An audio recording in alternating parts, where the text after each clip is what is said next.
des lecteurs. Mais, vous le savez, c'est désormais notre fête.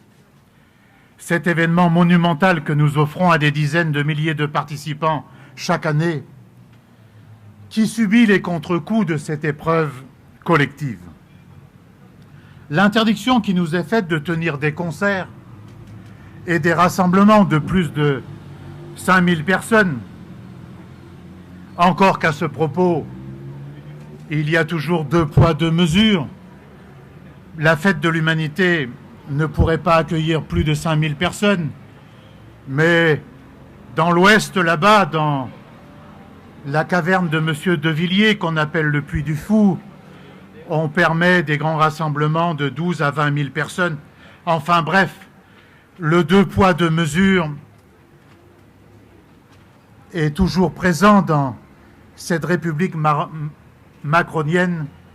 Et donc, c'est dans ce contexte que la mort dans l'âme, nous travaillons à imaginer une fête de l'humanité autrement, comme nous disons. Nous savons combien ce grand moment culturel, politique, fraternel et festif est important, crucial même, pour vous toutes et vous tous, et pour des dizaines de milliers de citoyens, de jeunes, à la recherche d'une alternative, gourmands de débats, pressés chaque année de se retrouver au cœur de ce rassemblement à nul autre pareil. Et ce besoin de se retrouver, de réfléchir et de débattre nous a conduit à décider de tenir malgré tout la fête, mais, comme nous le disons, autrement, à travers une dizaine de lieux de la région parisienne qui accueilleront dans les limites imposées par les normes sanitaires des débats, initiatives et moments artistiques relayés par une plateforme numérique dédiée et à disposition de chacune et chacun. Une fête autrement, placée sous le signe de la résistance et de la contre-proposition, alors que la crise sanitaire est l'occasion pour le grand patronat et ses fondés de pouvoir au gouvernement d'accélérer la destruction du modèle social hérité des luttes ouvrières et de la République sociale. Cette fête est avant toute chose un outil à disposition du mouvement social, du mouvement culturel et de la pensée, et il est de notre responsabilité de la tenir, d'offrir ce lieu d'expression et de mobilisation au moment où le capital redouble de violence contre le monde du travail et la jeunesse.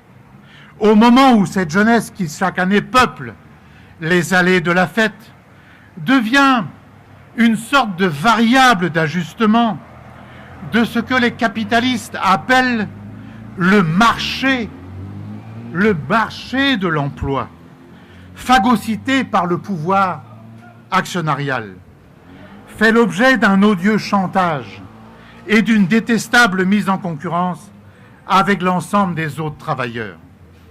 Elle sera à la rentrée le lieu de l'égalité réelle pour que la République soit en toute chose fidèle à sa promesse d'émancipation.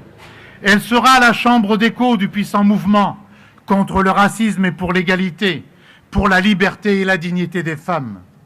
La figure de Gisèle Halimi, immense militante du droit des femmes, et figure décisive pour leur libération et de la lutte anticoloniale, qui vient de nous quitter, y sera célébrée.